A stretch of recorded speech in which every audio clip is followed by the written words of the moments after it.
नमस्कार, आप देख रहे हैं राजपट टीवी और मैं हूं आपके साथ सपना ठाकुर। रुक करते हैं मध्य प्रदेश की बड़ी खबरों की ओर।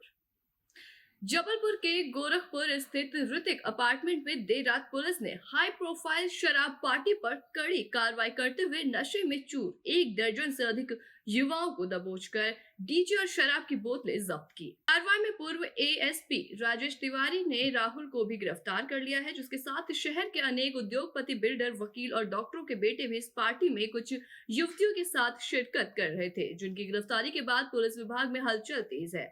पुलिस ने करीब 88,000 रुपए की शराब की बोतलें, डीजे आदि जब्त की।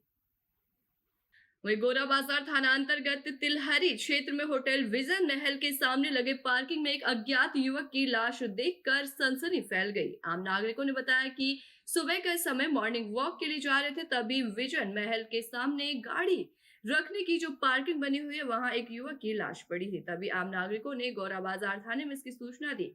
वहां के लोगों का कहना है कि रात के समय पार्किंग में जो गाड़ियां खड़ी होती हैं, उसके ऊपर से चलकर निकल गई थी, जिससे कि उसकी आंख बाहर आ गई थी और गोरा बाजार पुलिस ने जांच में पाया कि उसके जेब में मोबाइल और घर का पता मिला, जिसका नाम वीरेंद्र मरावी निवासी देवगांव थाना मोहगांव जिला मंडला का रहने वाला है। पुलिस ने विवेचना में लेकर पंचनामा कार्रवाई करते हुए जांच शुरू कर दी है। विजन महल के सामने, विजन महल होटल तिलहरी में जो है, ये पेट्रोल पंप के सामने एक जो पार्किंग है विजन महल की, यहाँ पर एक व्यक्ति की डेथ हो गई है और यहाँ पर जो सूचना पर तुरंत पुलिस स्टाफ भिजवाया गया। अभी मैंने भी आकर के देखा है तो संभवतः ऐसा लग रहा है कि ये व्यक्ति जो है 30-35 साल के आसपास की उम्र है इसकी, और जेब से मोबाइल और पासबुक वगैरह मिला है। मोबाइल पे बात हुई है परिजन से, अभी आ रहे हैं थोड़ी देर से, संभवतः जो है बॉडी ज्ञात हो जाएगी और किस वाहन से इसका एक्सीडेंट हुआ है और एक्सीडेंट के दौरान इसकी मृत्यु हुई है। आसपास सीसीटीवी फुटेज कैमरे लगे हुए हैं, उनके माध्यम से जो है इसको डिटेक्ट किया जाएगा। जबलपुर की कुंडम तहसील के अंतर्गत आने वाले बघराजी के प्रेमनगर में वर्षों से काबिज आदिवासी ग्रामीण परिवारों के घरेंदों में संकट के बादल छाए हुए हैं, जहां भूमाफियाओं के द्वारा उनके मकानों को तोड़कर उक्त भूमि में कब्जा किया जा रहा है। और वहीं ऐसे भूमाफियाओं का साथ देते हुए वन विभाग के रेंजर के द्वारा भी ग्रामीणों को धमकियां दी जाती है, जिसको लेकर ग्रामीण आदिवासियों ने कलेक्ट्रेट के समक्ष गुहार लगाते हुए न्याय की मांग की है। इन लोगों का कहना है कि हमारा वहाँ पर निवास है और रेंजर वहाँ पे कोई इनको हटाने का प्रयास कर रहा है। इस संबंध में मेरे द्वारा अभी एसडीएम कुंडम से बात की गई है। उनके द्वारा बताया गया है मुझे कि ऐसी कोई बात उनके संज्ञान में नहीं है और वो अगर ऐसा कुछ है भी तो उनका कहे कि नहीं हटाया जाएगा और रेंजर को वो कह देंगे कि उन्हें नहीं हटाया जाए। पहली बात तो रेंजर को क्यों हटा रहा है इसकी जानकारी भी नहीं है। उसमें रेंजर को कोई अधिकार नहीं है। अगर फॉरेस्ट की भूमि नहीं है तो किसी भी रेंजर को कोई अधिकार नहीं कि वो हटाए। एसडीएम साहब के द्वारा ये बताया गया कि नहीं, इनको नहीं हटाया जाएगा। क्योंकि सर इतने लोग एकत्रित हुए हैं तो कुछ ना कुछ तो पीछे होगा कि जब जानकारी मिलेगी तो देखेंगे। जो जानकारी अभी इनके द्वारा दी गई और एसडीएम साहब के द्वारा दी गई वो मैं आपके नॉलेज में ला रहा हूँ। ठीक। मॉकड्रिल को लेकर अधिकारियों ने तैयारियों का जायजा लिया और इस मौके पर मुख्य चिकित्सा एवं स्वास्थ्य अधिकारी संजय मिश्रा ने बताया कि आज प्रदेश सरकार के आदेश पर कोरोना की तैयारियों से निपटने को लेकर मॉकड्रिल का आयोजन किया गया है, जिसमें ऑक्सीजन की उपलब्धता, ऑक्सीजन बेड और सिलेंडर की पर्याप्त मात्रा की जांच की गई। डॉक्टर संजय मिश्रा का कहना है कि हमारे यहाँ ऑक्सीजन पर्याप्त मात्रा में उपलब्ध है। 2 ASU प्लॉट जिला अस्पताल में लगा हुआ है, वहीं एक लिक्विड ऑक्सीजन प्लांट भी लगा हुआ है। तो वहीं स्टाफ को 3 लहरों का अनुभव हो चुका है, तो वहीं वैक्सीन की उपलब्धता भी पर्याप्त मात्रा में है। सीनियर मेडिकल ऑफिसर हैं, ये तैयारियों का जायजा लिया जा रहा है कि अगर कोरोना की कोई वेव आती है तो हम कैसे उससे निपटेंगे। मुख्य रूप से ऑक्सीजन की आवश्यकता पड़ती है। जो अभी हम लोग देख रहे हैं वो ये है कि विक्टोरिया में पर्याप्त मात्रा में ऑक्सीजन है, मेडिकल कॉलेज में पर्याप्त मात्रा में ऑक्सीजन है, अन्य जो हॉस्पिटल्स हैं वहाँ भी उन्होंने अपना प्रोडक्शन स्वयं का चालू कर दिया है। पिछली बार हम लोग रिसाई से प्लांट से लेके आते थे ऑक्सीजन, ट्रांसपोर्ट करते थे। सिहोरा में भी एक प्लांट लगा लिया तो हम खुद का प्रोडक्शन करने लगे। जैसे आप ये देख रहे हैं पीछे 6 KL का 6000 लीटर का ऑक्सीजन प्लांट है, लाके सीधे इसमें हम भर सकते हैं और यहाँ से हम अपने छोटे छोटे जम्बो सिलेंडर खुद ही भर सकते हैं। तो ये आज की स्थिति में ये उनके पास इतनी ऑक्सीजन है कि खुद तो उपयोग कर ही सकते हैं, अन्य हॉस्पिटल्स को हम दे सकते हैं ऑक्सीजन। ट्रेंड स्टाफ है, बेड पर्याप्त मात्रा में है, दवाइयाँ का कोई इशू नहीं है। तो कोरोना की अगर कोई वेव्स आती है ऐसी, उसके लिए प्रशासन जिला अस्पताल पूरी तरह से तैयार है। लोगों से बस पुनः एक बार और यही निवेदन है कि कोरोना प्रोटोकॉल का पालन करें। अगर उन्हें लगता है कि कोई लक्षण दिखाई देते हैं तो तत्काल हॉस्पिटल आकर डॉक्टर को दिखाएं। हम सावधानी रखेंगे तो कोरोना से लड़ना बहुत ईजी है। के निर्देशानुसार आज मॉक ड्रिल की जा रही है। कोविड की तैयारियों को देखते हुए हमारे यहाँ जो महत्वपूर्ण बिंदु हैं वो सबसे पहला ऑक्सीजन है कि उसकी उपलब्धता बनी रहे, ऑक्सीजन बेड पर्याप्त मात्रा में रहे, ऑक्सीजन सिलेंडर्स पर्याप्त मात्रा में रहे। स्टाफ हमारा वैसे भी ट्रेंड है क्योंकि 3 लहरों का सामना हम लोग पहले भी कर चुके हैं। ऑक्सीजन बहुत ही पर्याप्त मात्रा में उपलब्ध है। 2 ASU प्लांट यहाँ लगे हुए हैं जिला अस्पताल में। एक लिक्विड ऑक्सीजन प्लांट हमारे पीछे दिखाई दे रहा आपको, ये 6 KL का है। तो जितनी ऑक्सीजन की ज़रूरत है उससे कहीं ज़्यादा उपलब्ध हो जाएगी इस बार। इसके अलावा दवाइयों की उपलब्धता, पलंग की उपलब्धता, स्टाफ की ट्रेनिंग हमने पिछले 1 साल में करीब 4 से 5 बार स्टाफ की ट्रेनिंग कोविड के लिए की है, जबकि कोई ऐसी लहर की संभावना नहीं थी। लेकिन स्टाफ का ओरिएंटेशन लगातार हम लोग करते रहे हैं। जहाँ तक वैक्सीन की बात है तो अभी कोवैक्सीन बूस्टर डोज के रूप में उपलब्ध है।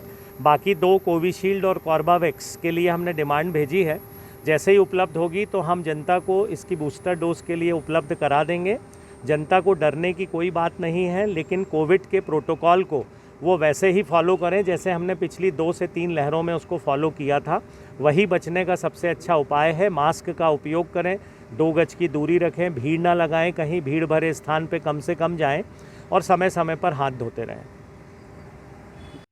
पनागर थाना पुलिस ने डकैती की तैयारी में जुटे 5 युवकों को गिरफ्तार किया है। पकड़े गए आरोपियों ने 2 दिनों पहले ही पूर्व परियट क्षेत्र में ट्रक ड्राइवर से हुई लूट की घटना को अंजाम दिया था, लेकिन इस बार डकैती की योजना बनाते हुए पनागर पुलिस द्वारा दबोच लिए गए।